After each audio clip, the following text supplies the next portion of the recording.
जंगल के सभी जानवरों ने एक बड़ी दौड़ का ऐलान किया। खरगोश, जो अपनी तेज दौड़ के लिए मशहूर था, ने सभी जानवरों को चुनौती दी कि वे उसे हरा कर दिखाएं। खरगोश की बात सुनकर कछुआ हंसी में बोला, तुम जीत सकते हो, लेकिन मैं हारने के लिए नहीं आया हूँ। कछुए ने ठान लिया था कि वह इस दौड़ में अपनी पूरी मेहनत और धैर्य से हिस्सा लेगा। दौड़ की शुरुआत हुई और खरगोश ने अपनी तेज दौड़ से बाकी सभी जानवरों को बहुत जल्दी पीछे छोड़ दिया। कछुआ धीमे धीमे चल रहा था, लेकिन उसने कभी भी रुकने का नाम नहीं लिया। खरगोश अपनी तेज दौड़ से इतना खुश हुआ कि उसने सोचा, अब तो कछुआ कभी भी मुझसे आगे नहीं बढ़ सकता, और वह एक पेड़ के नीचे आराम करने के लिए लेट गया। खरगोश को विश्वास था कि वह जीत जाएगा, इसलिए उसने सोचा कि उसे आराम करने का थोड़ा वक्त मिल सकता है। कछुआ अपने रास्ते पर आगे बढ़ता रहा, कभी भी रुका नहीं। उसे अच्छी तरह से पता था कि जीतने के लिए धैर्य और लगातार मेहनत की जरूरत होती है। खरगोश की तरह कछुआ जल्दी में नहीं था, बल्कि वह धीरे धीरे और धैर्य के साथ अपनी मंजिल की ओर बढ़ता रहा। कछुआ की नजरें बस अपने लक्ष्य पर थी और उसने कभी भी हार मानने के बारे में नहीं सोचा। खरगोश ने पेड़ के नीचे आराम किया और गहरी नींद में चला गया। उसे ये यकीन था कि कछुआ इतनी धीमी गति से कभी भी उसे नहीं हरा सकता। खरगोश ने सोचा, मैं तो बहुत तेज हूँ और वह बहुत धीमा है, और उसे लगा कि वह बिना किसी चिंता के सो सकता है। खरगोश पूरी तरह से सो गया, ये सोचते हुए कि उसे किसी भी प्रकार की चिंता करने की जरूरत नहीं है। कछुआ अपनी धीमी लेकिन स्थिर गति से दौड़ता रहा और अंत में फिनिश लाइन के पास पहुंच गया। खरगोश अब भी गहरी नींद में सो रहा था। कछुआ ने अपनी मेहनत और धैर्य से दौड़ पूरी की और जीत हासिल की। जब खरगोश जागा और दौड़ के स्थान पर पहुंचा, तो उसे हैरानी हुई कि कछुआ पहले ही जीत चुका था। इस कहानी से हमें यह सीखने को मिलता है कि धीरे और लगातार चलना ही सफलता की कुंजी है। खरगोश की तेज गति और घमंड ने उसे हार दिलाई, जबकि कछुए की मेहनत, धैर्य और निरंतरता ने उसे जीत दिलाई। यह कहानी बच्चों को यह समझाती है कि यदि हम मेहनत करें और धैर्य से काम लें, तो हम किसी भी मुश्किल को पार कर सकते हैं, चाहे परिस्थिति कैसी भी हो। घने जंगल में, जहां हर पेड़ के पीछे एक राज छुपा था, एक खतरनाक और ताकतवर शेर राजा का राज था। उसकी दहाड़ से पूरा जंगल कांप उठता और हर जानवर उससे डरता था। जब भी राजा शिकार पर निकला, कोई न कोई जानवर उसका शिकार बन जाता। जंगल के सभी जानवर इस अत्याचार से तंग आ चुके थे। एक दिन सभी जानवरों ने मिलकर इस समस्या का कोई हल निकालने का फैसला किया। सभी जानवरों की बैठक में चेको नामक एक होशियार हरण ने एक चतुर योजना बनाई। उसने कहा, हम ताकत में शेर से कमजोर हैं, लेकिन होशियारी से उसे हराया जा सकता है। सभी जानवर हैरान थे कि एक छोटा सा हरण इतने बड़े शेर को कैसे हरा सकता है, लेकिन चेको के चेहरे पर आत्मविश्वास था। अगले दिन चेको शेर के पास गया और आदर से बोला, हे जंगल के राजा, अगर हर दिन एक जानवर खुद आपके पास आ जाए, तो आपको शिकार करने की मेहनत नहीं करनी पड़ेगी। शेर ने सोचा और गरजते हुए कहा, ठीक है, लेकिन अगर कोई जानवर संभर नहीं आया तो मैं खुद शिकार करूंगा। अब हर दिन एक जानवर खुद को शेर के हवाले करने आता और जंगल के दूसरे जानवर कुछ दिनों के लिए सुरक्षित हो गए। लेकिन चेको के दिमाग में एक नया प्लान था। जब उसकी बारी आई तो वह जानबूझकर देर से पहुंचा। शेर ने गुस्से से दहाड़ते हुए पूछा, क्यों देर हुई? चेको ने कांपते हुए कहा, राजा महाराज, मैं आ रहा था, लेकिन रास्ते में मुझे एक और शेर मिला।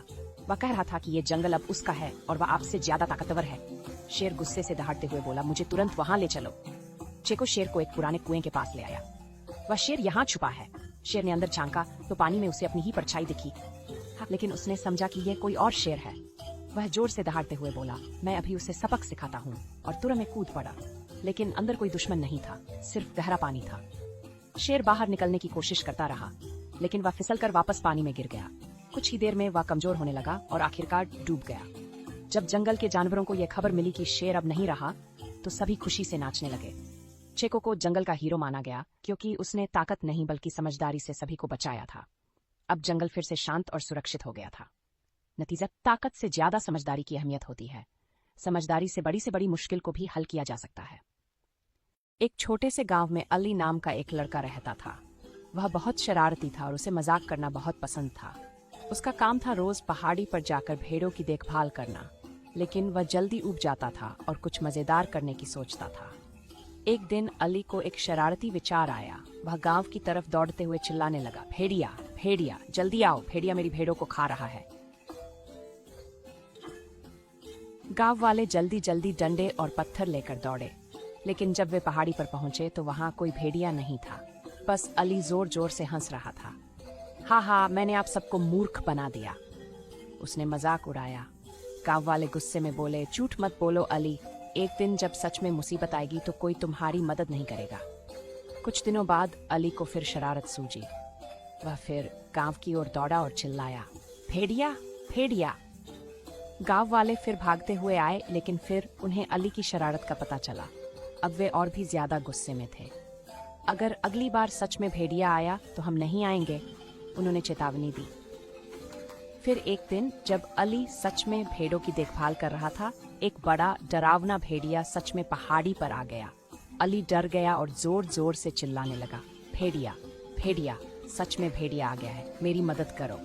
लेकिन इस बार गांव वालों ने उसकी बात पर विश्वास नहीं किया। उन्होंने सोचा कि यह फिर उसकी शरारत है। अली भागा, लेकिन भेड़िया तेज था, उसने भेड़ों पर हमला कर दिया। अली की आंखों में आंसू आ गए। उसने फिर चिल्लाया, कृपया मदद करो, इस बार मैं झूठ नहीं बोल रहा। लेकिन गांव वाले नहीं आए। अब अली को अपनी गलती का एहसास हुआ।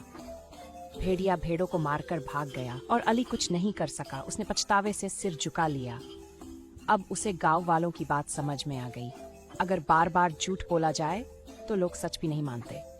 अगले दिन अली गांव वालों के पास गया और बोला, मुझे माफ कर दो, मैंने झूठ बोलकर बहुत बड़ी गलती की। गांव वाले बोले, हमें खुशी है कि तुमने अपनी गलती मान ली अली, पर याद रखना, झूठ से विश्वास खो जाता है। नैतिक शिक्षा, आप बार बार झूठ बोलते हैं तो लोग सच भी नहीं मानेंगे। एक दूर दराज के गांव में एक छोटा सा लड़का रहता था जिसका नाम अली था। अली को कहानियां सुनने और सुनाने का बहुत शौक था। एक दिन उसके दादा ने उसे एक रहस्यमयी जादुई किताब दी जिसके बारे में कहा जाता था कि ये किसी भी कहानी को हकीकत में बदल सकती है। अली ने किताब खोली और उसमें लिखी पहली कहानी पढ़ी। एक जंगल में एक गुफा है जहां एक खजाना छिपा हुआ है। अली ने तय किया कि वह उस खजाने को ढूंढने जाएगा। वह जंगल में दाखिल हुआ और कई खतरनाक रास्तों से गुजरा। रास्ते में उसे एक बड़ा सा नदी मिला जिसके ऊपर से पतला सा पुल था। अली ने हिम्मत जुटाई और पुल पार कर गया। उसके बाद उसे एक अंधेरी गुफा मिली जहां खजाना छिपा हुआ था। लेकिन गुफा के अंदर एक बड़ा सा ड्रैगन था जो खजाने की रक्षा कर रहा था। अली ने अपनी बुद्धिमानी का इस्तेमाल किया और ड्रैगन को एक दिलचस्प कहानी सुनाई। ड्रैगन कहानी से इतना मोहित हुआ कि उसने अली को खजाना दे दिया। अली खुशी खुशी गांव वापस आया और उसने अपने दादा को सारा किस्सा सुनाया। दादा ने मुस्कुराते हुए कहा, बेटा, तुम्हारी कहानियों की ताकत ने तुम्हें सफल बनाया है।